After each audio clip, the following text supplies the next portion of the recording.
జగన్మోహన్ రెడ్డి ఇబ్రహీంపట్నం పర్యటన నేపథ్యంలో జగన్మోహన్ రెడ్డి గొల్లపూడి బైపాస్కి వచ్చే సమయానికి హారతులు ఇచ్చేందుకు గుమ్మడికాయలతో దిష్టి తీసేందుకు మహిళా కార్యకర్తలు అయితే సిద్ధంగా ఉన్నారు.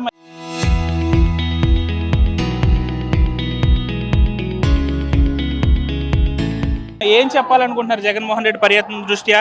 మీ నాయకుల ఇళ్లపై దాడులు ఏ విధంగా జగన్మోహన్ రెడ్డి గారికి హారతులు ఇవ్వడానికి మేము సిద్ధంగా ఉన్నామండి. అవసరమైతే ప్రాణాలు ఇవ్వడానికి కూడా మేము సిద్ధమే. ఎందుకంటే ఆయన పరిపాలనలో మా అందరికీ మంచి జరిగింది, మా బిడ్డలకు న్యాయం జరిగింది. ఈ కూటమి ప్రభుత్వంలో మా ఎవరికి కూడా న్యాయం లేదు, విద్యార్థులకి చదువు లేదు. జగన్మోహన్ రెడ్డి గారు మళ్ళీ రావాలని మేము కోరుకుంటున్నాము. ఆయన్ని చూస్తే చాలా అల్లాడిపోతున్నాం ఈ ఎండలో ఇలా నుంచొని మేము. కాబట్టి జగన్మోహన్ రెడ్డి గారిని చూసినా ఆయన పరిపాలనలో మేము ఆయన నీడలో సురక్షితంగా ఉంటామని మేము నమ్ముతున్నాము. ఉదయానికి ఉదయమే జగన్మోహన్ రెడ్డి పర్యటించే రూట్ మ్యాప్ కూడా మార్చారు పోలీసులు. దీనిపై ఏం చెప్తారు? పోలీసులు మార్చేది ఏముందండి, కూటమి ప్రభుత్వం నిర్ణయిస్తారు, వీళ్ళు వాటిని పాటిస్తారు. పోలీసులు తప్పేమీ లేదండి. కానీ కూటమి ప్రభుత్వం ఏంటంటే ఈ జనసంద్రాన్ని చూసి తట్టుకోలేకపోతున్నారు అంతే. కాకపోతే జగన్ గారి కోసం వచ్చిన జనాలను చూస్తుంటే అసలు చాలా సంతోషంగా ఉంది. కూటమి ప్రభుత్వంలో మొన్న మీటింగ్ పెట్టారు, చంద్రబాబు నాయుడు గారు ఏమన్నా జనం కనిపించారండి. ఆయన డబ్బులు ఇచ్చి కొనుక్కుంటారు. మేమందరం పంచ ప్రాణాలు పెట్టి ఆయన మీద అభిమానంతో వచ్చాము. విజయవాడ నగరపాలక మేయర్ భాగ్యలక్ష్మి గారు ఉన్నారు. మేడం చెప్పండి, ఏం చెప్పాలనుకుంటున్నారు? మీ నాయకుల ఇళ్లపై దాడుల గురించి ఏం చెప్తామండి? పాశవికంగా తయారవుతున్నారు. ఓపెన్ అవల్ ఫ్లైఓవర్ మీద నుంచి మాజీ సీఎంని ఏ భద్రతతో ఈరోజు పంపిస్తున్నారు. ఈరోజు ఆంధ్ర రాష్ట్రంలోన మాజీ మంత్రులకి భద్రత లేదు, ఈరోజు మాజీ సీఎంకి భద్రత లేదు.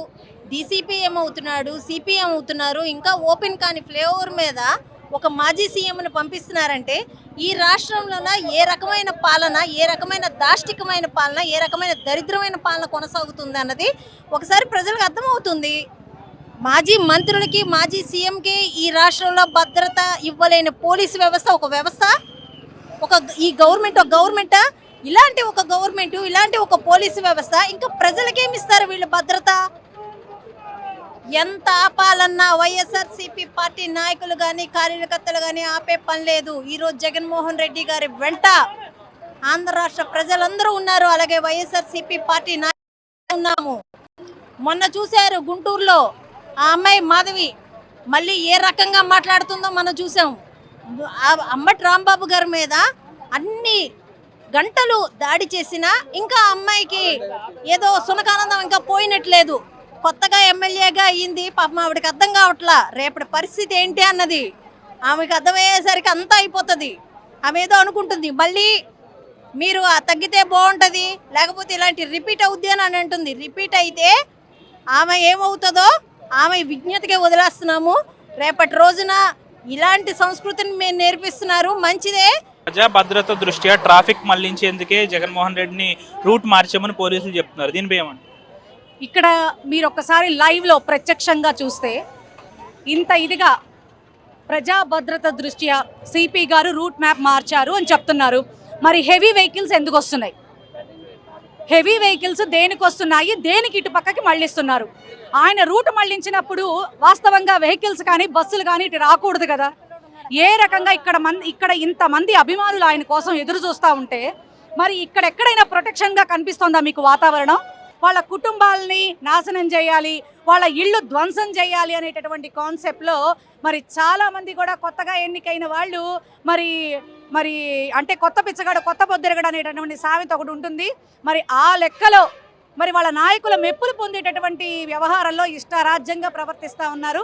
పర్వాలేదు, 2029లో ఇంతకింత చేసి చూపిస్తాం. మొన్న అంబటి రాంబాబు గారి పరామర్శ మరి జగన్మోహన్ రెడ్డి గారికి ఎంత జననీరాజనం పట్టిందో మనం ఆయన యొక్క ప్రయాణం అనేది ఎంతో గొప్పగా సాగుతుందనేది ఇప్పుడు మనం చూస్తున్నటువంటి అభిమానులు చూస్తేనే తెలుస్తుంది.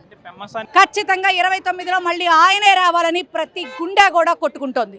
ఓపెన్ కానీ ఫ్లైఓవర్ నుంచి జగన్మోహన్ రెడ్డిని దారిని బలించారు. అయినప్పటికీ కూడా ట్రాఫిక్ అనేది భారీ లారీలు కూడా వెళ్తున్నాయి. ఏం చెప్తారు? మరి ఆయనకి ఆంధ్ర రాష్ట్రంలో ఉన్నటువంటి పోలీసు వ్యవస్థ ఎంతటి భద్రత కల్పించాలి అనేది ఒకసారి ఆలోచించండి. ఆయన రావడానికి ఏదో మధ్యాహ్నం అవుతే అప్పటి నుంచి కూడా ఆ ఊరు చుట్టుపక్కల మొత్తం బ్యారికేడ్లు పెట్టేసి ఆపేసి ఒక గర్భిణీ స్త్రీ నేను వెళ్ళాలి హాస్పిటల్కి అన్నా సరే వదలకుండా ఆవిడని ఇబ్బంది పెట్టిన పరిస్థితి. అలాగే మరి అదే డిప్యూటీ సీఎం గారు ఏదో జూ పార్క్ వెళ్తే జనాలందరినీ కూడా బయట నిల్చోబెట్టి వైజాగ్లో ఆయన పర్యటన అయ్యేదాకా జనాలు వెయిట్ చేయించారు. మరి అంతే అధికారంలో ఉన్నారు కాబట్టి వాళ్ళకి అంత భద్రత, అంతటి ప్రోటోకాల్ ఇప్పిస్తున్నారు. మరి మాజీ ముఖ్యమంత్రి కూడా అంతే ప్రోటోకాల్ ఇవ్వాలి, అంతే భద్రత కల్పించాలి. ఈరోజు ఏ విధంగా దాడులు చేస్తున్నారు కూటమి ప్రభుత్వంలో నాయకులు, వైఎస్ఆర్సీపీ నాయకుల మీద అనేది అందరికీ తెలుసు.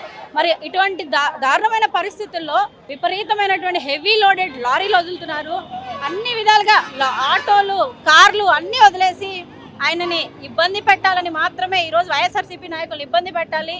ఈ ర్యాలీ సరిగ్గా జరగకూడదు, ఈ పరామర్శకి జగన్మోహన్ రెడ్డి గారికి జనాలు రాకూడదని చెప్పేసి ఎన్ని పిచ్చి ప్రయత్నాలు చేసినా సరే జగన్మోహన్ రెడ్డి గారిని చూసేందుకు, జగన్మోహన్ రెడ్డి గారిని పలకరించేందుకు, ఆయన పరామర్శకు వస్తుంటే ఆయన్ని ఆహ్వానించేందుకు వైఎస్ఆర్సీపీ కార్యకర్తలు, నాయకులు అడుగడుగునా ఉంటారని చెప్పేసి కూడా ప్రభుత్వ నాయకులు తెలుసుకోవాలి. ఇలా బెదిరించి, భయపెట్టి, డైవర్ట్ చేసి ట్రాఫిక్ ఆపేసినంత మాత్రాన వైఎస్ఆర్సీపీ కార్యకర్తలు ఎవరు కూడా చేతులు కట్టుకొని ఇంట్లో కూర్చోరు. మీరు ఎంత ఇబ్బంది పెట్టినా జగన్మోహన్ రెడ్డి గారికి అండగా ఆయన వెనకాల ఒక సైన్యంలో మేమందరం కూడా ముందుకు తీసుకెళ్తామని కూడా తెలియజేస్తా ఉన్నాం. Local to global news at your finger tips. మీ చేతిలో ఒక ఆయుధం. డౌన్లోడ్ రా TV app. Media legend Ravi Prakash is back.